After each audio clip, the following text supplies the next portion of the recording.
Welcome back to Public Affairs on Peach. Many of the childhood games we grew up playing are a no-no on school playgrounds today. Some kids aren't allowed to play traditional soccer, football, or baseball during recess.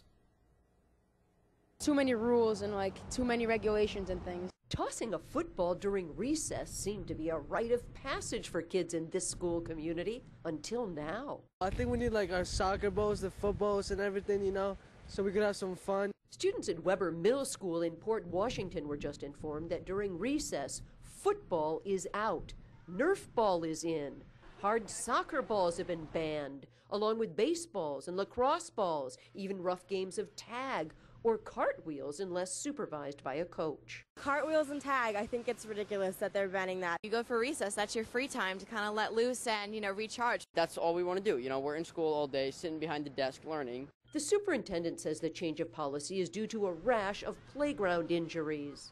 Some of these injuries can unintentionally become very serious, so we want to make sure that our children have fun but are also protected. Without helmets and pads, children are more susceptible to getting hurt. Obviously, they're not bringing their protective gear out to the playground with them. What kinds of injuries are you seeing? Head injuries, bumps, scrapes, worried about concussions. Some parents believe it's really about liability and lawsuits. Children's safety is paramount, but at the same time, you have to let them live life.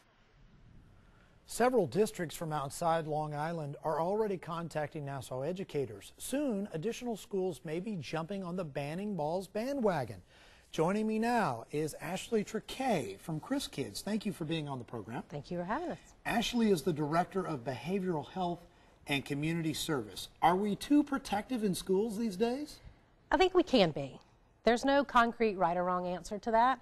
I think we really have to look at the benefits of what we learn from those types of plays, mastery over our own skills, versus the risks. And it's a balance. It's a balance of what we give our kids the opportunity to experience. So what would you say the pluses and minuses are to restricting play like this, which is something, like the woman said in the story, it's like a rite of passage to be able to go out during recess and throw a football or a baseball or a soccer ball or whatever it may be. Right.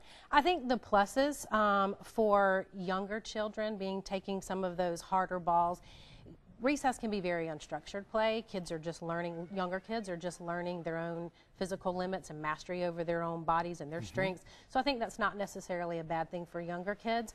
For older kids, it is a rite of passage. You learn what to do to not get hurt. You learn how to dodge. You learn skills and concrete thinking and those types of things. So I think it is a balance, and taking those opportunities away can be detrimental. And so kind of what I'm hearing from you is that it really depends on the age of the child, because if they're really young, then this might not be such a bad thing. Right. If we're talking about older children in school, and that's kind of where I go here, tips for playtime for elementary children, school children, as well as like tweens, those that are going into their teenage years. Well, I think you've got different types of play. You've got creative play, which is usually art activities, dance, music, and that can span the generations of age. And then you've got mastery types of skills, which are your organized sports, which teach you skill sets that can take you later in life. Those can also be card games and board games, which teach rules and authority and team sportsmanship. And then you've got independent play. So there's games that you can play by yourself, as well as games that create social development and social interactions. I'm sure you have some tips too for parents like myself. Absolutely. As far as teaching children sportsmanship, etc. Can you discuss some of those things? The biggest thing is model that behavior. Engage with your child, whether it's coloring on the ground, whether it's playing touch football in the backyard, or whether it's playing on the Wii, an electronic game. Is exemplify the behavior. Show that you want them to display. And why is that so powerful, that interaction? Involving yourself with your children as they do these activities. Because you become that role model. They look up to you. They see what you are displaying, and they want to emulate that. When you're really little, they want to be like daddy or mommy or whoever their caregiver is. So that is important to model that for them. I can relate. I have two very young children under the age of 3, and they're at that stage, where they want to emulate what you're doing and being involved. It's really actually very joyful for the parent, too. You'll realize as a parent when you're involved with your children like that in the activities, it's a lot of fun.